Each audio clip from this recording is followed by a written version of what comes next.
नमस्कार दर्शकों, आपका हमारे इस कार्यक्रम में स्वागत है। आशा करती हूँ आप सब डेल्टा कोरोना वायरस से सुरक्षित होंगे। आज की हमारी कविता है छाया मत छूना, जो जगदीश चंद माथुर के द्वारा रचित है। आज के हमारे मुख्य वक्ता है श्री स्वरूप जी, जो परास्नातक शिक्षक है। स्वरूप जी, आपका हमारे इस कार्यक्रम में स्वागत है।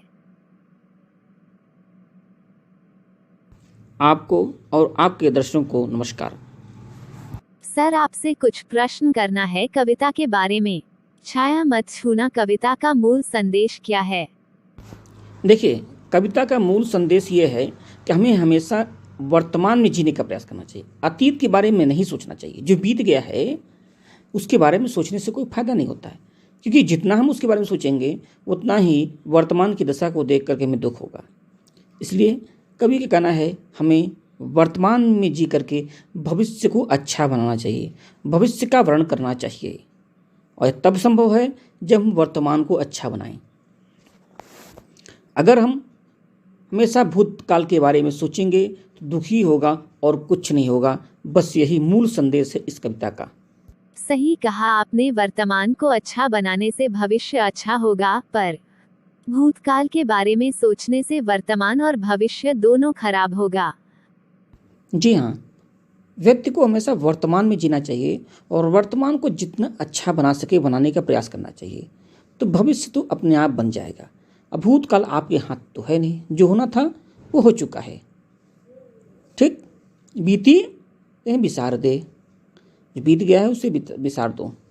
सर, कविता में एक पंक्ति आई है, हर चंद्रिका में छिपी एक रात कृष्णा है, इसका क्या मतलब है? प्रस्तुत पंक्ति के माध्यम से कवि यह बताने का प्रयास करता है कि हमारे जीवन में सुख और दुख दोनों का महत्व है। दोनों समान रूप से उपस्थित होते हैं। जब हमें सुख दिखाई पड़ रहा है, अर्थात चंद्रिका दिखाई पड़ रही है, तो निश्चित तौर पे वह किसी एक कृष्णा अर्थात दुख के बदले आई है। तो निश्चित तौर पे अगला जो पल आएगा, अगला क्षण आएगा, वह दुख का भी हो सकता है। इसलिए सुख दुख दोनों एक ही सिक्के के पहलू हैं।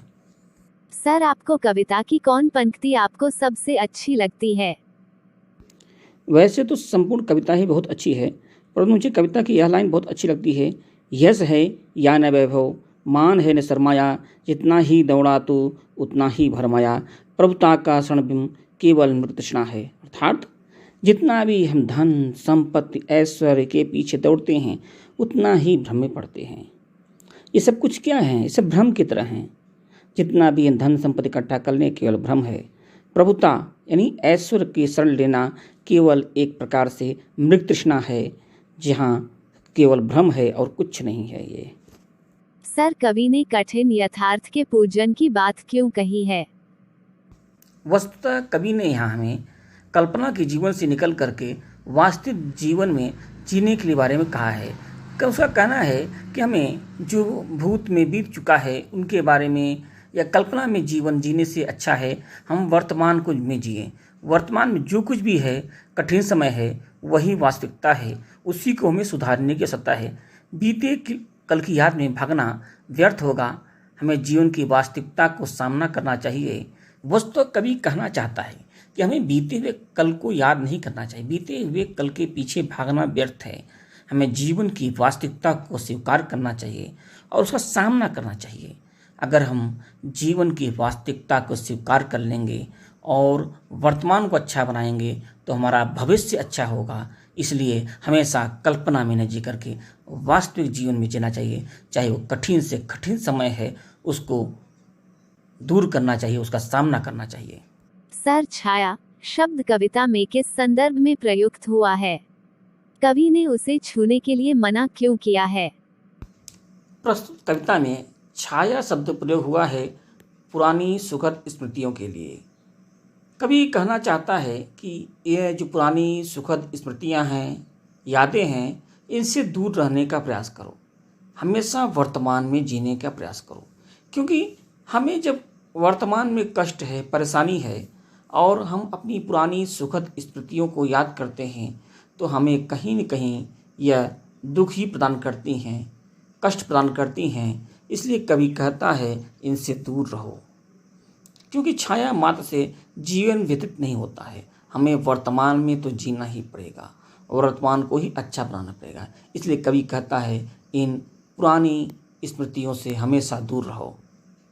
मृग तृष्णा किसे कहते हैं? कविता में इसका प्रयोग किस अर्थ में हुआ है? मृग तृष्णा शब्द मृग तृष्णा से बना है, यानी मृग की प्यास। वस्तुतः होता यह है कि रेगिस्तानी इलाकों में या जहाँ रेत होती है, वहाँ जो हिरन होता है वह पानी की तलाश में भटकता रहता है और उससे दूर से कहीं रेत जो चमकती दिखाई पड़ती है प्रकाश के परावर्तन के कारण, वैसे उसे ऐसा लगता है कि वहाँ पानी है। परंतु जैसे ही वो उसके पास जाता है तो उसे वहाँ पानी नहीं, रेत ही मिलती है। उसे ही कहते हैं मृग तृष्णा। या कह सकते हैं कि जैसे मृग जो कस्तूरी मृग होता है, उसके ही अंदर कस्तूरी होती है, परंतु वह कस्तूरी के तलाश में पूरे जंगल में भटकता रहता है, इसलिए मृग तृष्णा इसे कहते हैं।